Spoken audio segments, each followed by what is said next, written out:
Compassion for oneself arises out of seeing one's own innocence. Intrinsically, the innate,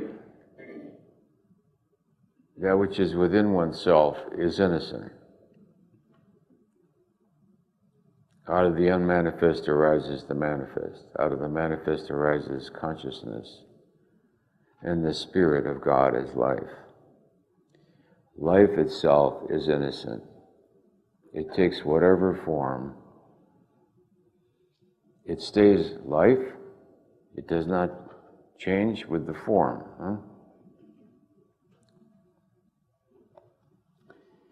To truly love oneself, then, it's necessary to love God. And to love God, it's really necessary to love oneself.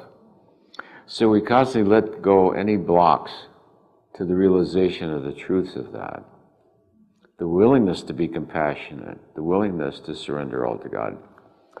In the end, it's a matter of trust and faith. In the end, when you are asked to walk off the cliff, in the end you're going to walk off the cliff.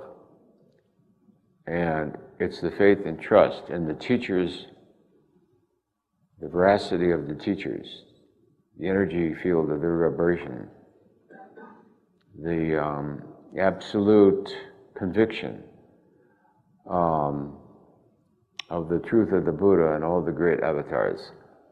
To the last moment when one is asked to give up the self, life, and all that you know exists, then up comes that devotion of enormous power. One would let oneself be eaten alive if God asked you to. For thee, O Lord, do I give myself.